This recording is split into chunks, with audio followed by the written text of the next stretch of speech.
So, when you came to Australia, how much English did you know? No, zero, Reena, zero. And I needed a job from the beginning. So I did a little bit of cleaning, and then I created Grasshopper in 2005. Now, why did you choose Australia?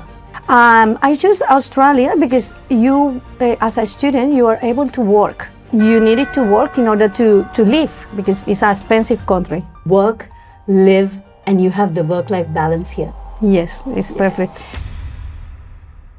Hi everyone, I'm Reena Augustine from Community Impact. Welcome to INDOZ Television. Today I have Margarita, who is the director of Grasshopper International here in Australia. Hi Margarita. Hi Reena. Hola! Hola! Hola Reena. Yes, Margarita, you are in this beautiful country, Australia, and you know what I realized? Melbourne. All my life I've been in Brisbane, and now I come here. Melbourne is magic. So tell me that when you came to Australia, you landed in Melbourne? Yes, always Melbourne, and it was on purpose. My city was really too hot back in Colombia. I'm from Colombia, and it's 37, 38 degrees all the time, and I wanted a place to be cooler.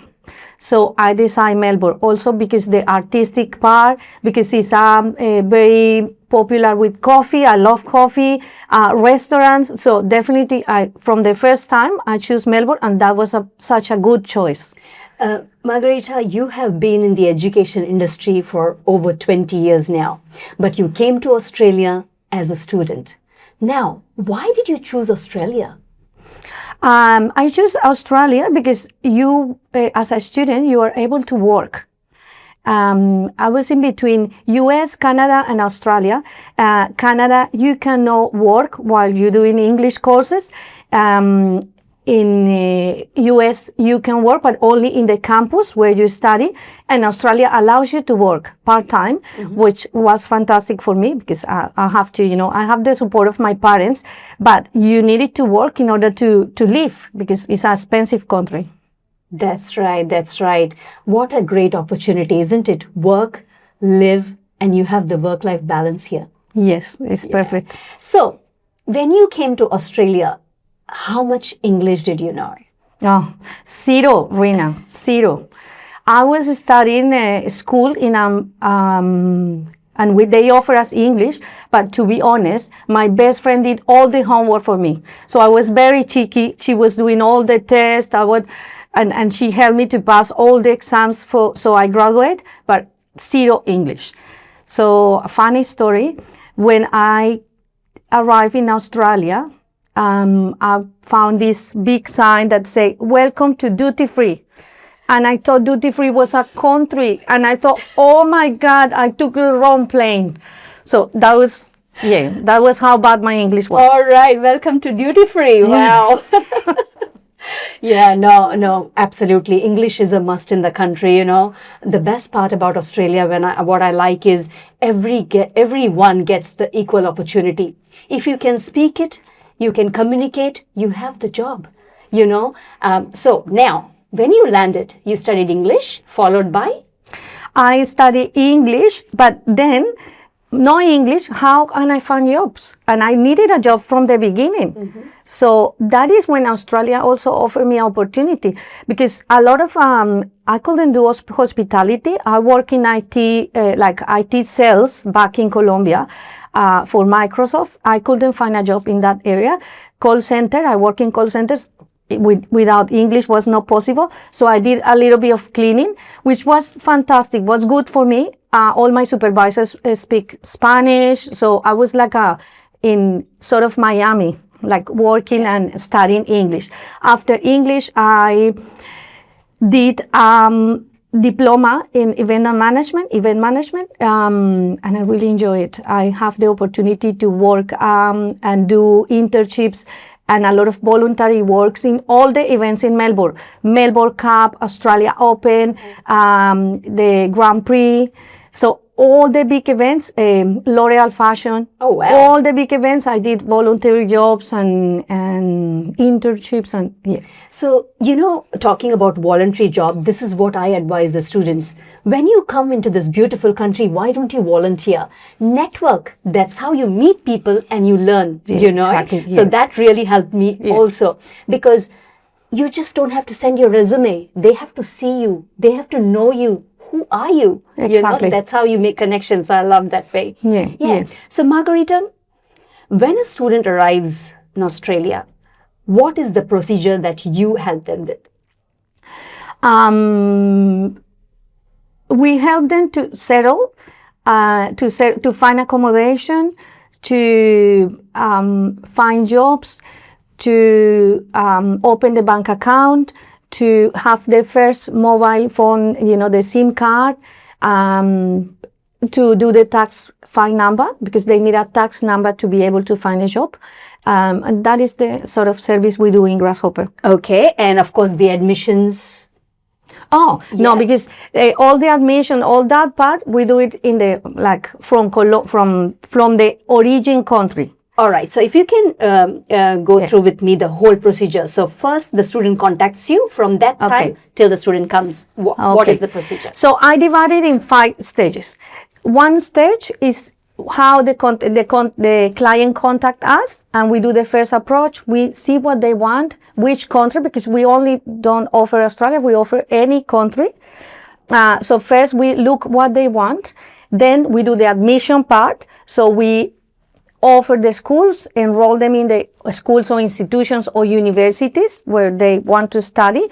Then we do the visa, and then we do the experience. So experience is once they arrive, then we help them to accommodate to the place. So so we divide it, All right. So anywhere in Australia? Everywhere in Australia. In the world? Everywhere in Australia. Australia, Canada, Germany, France, Dubai, those are sort of the destinations we have. Fantastic. Now, how did you get into this field? Okay. When I arrived to Australia, I did this cleaning job for a couple of years while I learned English. And once I learned English, then I started doing voluntary jobs and all that, and trying to apply to many jobs. Looking for a job is a job itself. You have to prepare, you have to do even an Excel sheet. This is their first job, this is what they want, the criteria, this is my resume accommodating to that job. I applied to so many, Reena, so many. And I couldn't get a job because my English was not at the level of interviews. So I submit my resumes and that was okay. But once they called me, and even I have the personality and kind of spoke, my English was not good. So they were afraid if they give me the opportunity, maybe I don't do it. So it was so difficult. So I decided to look for a job, create a job for me. So I thought, okay, I remember when I came to Australia, I didn't have much support. Yeah.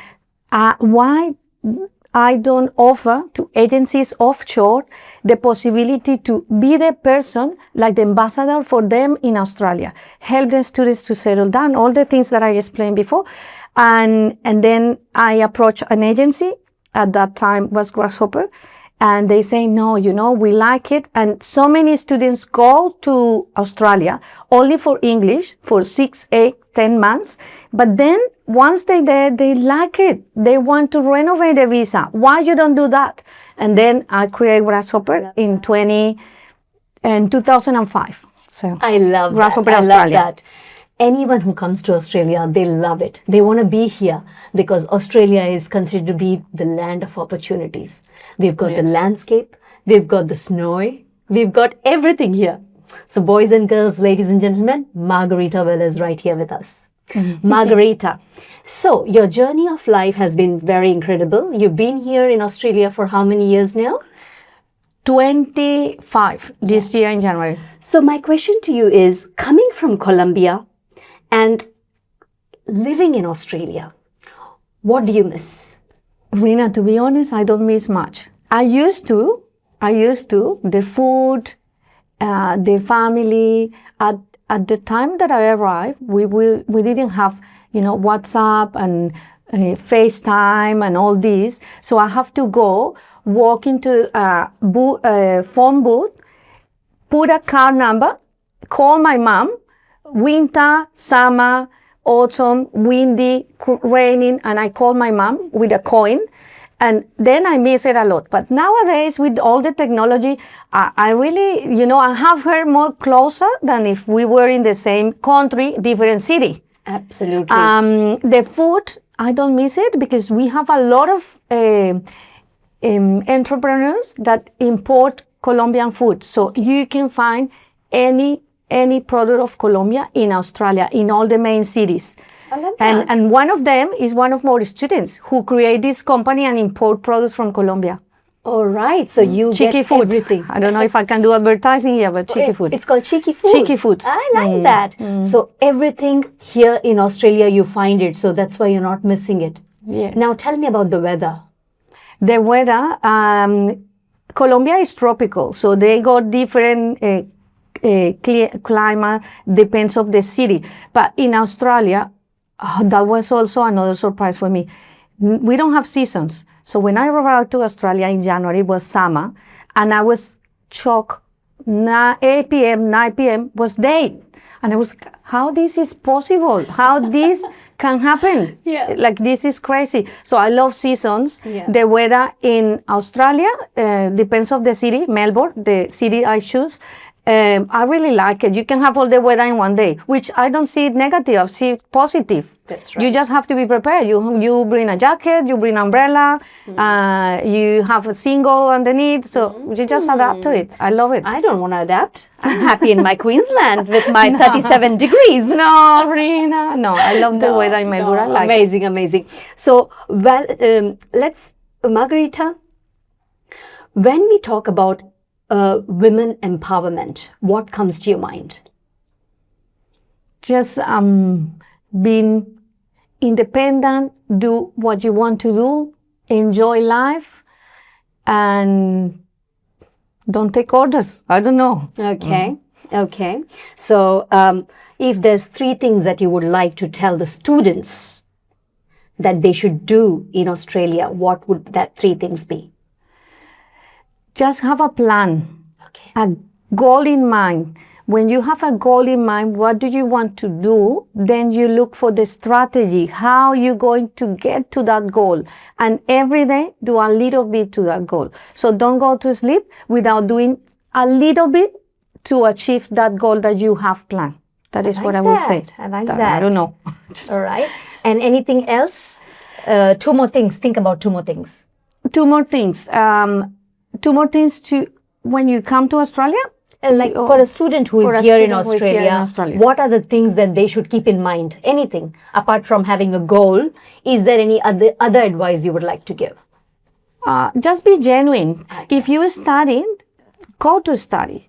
If you working, don't spend it all. Save the money. So save it for rainy days, because you don't know what comes after study. Maybe you have a pathway to migrate to, so then save the money, because when that moment comes, it's good if you have, a good, just be a good citizen, have all the records, work, be organized. I like that. I like that. No, that's perfect. That's perfect. So anyone coming to Australia and staying here right now, and you're a student, make sure that you have a goal, you have a plan, which is very important. Majority of the students think, oh, I've got 2 years of visa, no problem. But they don't realize that in that 2 years, how the time flies. Yeah. Right? All right. So, Margarita, the one last question I would like to ask you is, when we talk about women empowerment, how do you fit in there? For me, women empowerment means confidence and creating opportunities for other women. So that make us more powerful. I love that. Yeah. And Margarita, I have been to your office here, and I see all the ladies that you have given the opportunity. When you give them the opportunity, do you see yourself in them when you entered in this country and you saw that somebody gave you the opportunity? So do you give the opportunity because of that? Do you feel that you're... Definitely. And I try to make them to realize how good they are. because sometimes, they could and they don't know it because they have they lack of confidence. Yeah. So I lead by example. I think they see me working 20 years, working really hard, nothing stopping. Sometimes I see they're very young, and for example, I say, okay, let's go this, let's do this, and they, I'm not sure. And the first one to jump, so they probably see, oh my God, but she's older, she's doing it, no shame of it. Should I try? So Yeah. I try to empower them to do what they want to do and be independent and be and realize that they can do anything they set the goal. I like that. I like that. Wow. So the most important thing is lead by example, never give up, and create an opportunity for others if you're here already in the country. Thank you so much for joining us today, Margarita, and thank you for sharing your journey. Muchas gracias, Reena. Thank you so much. Yes, Thank you I so love it. I love it.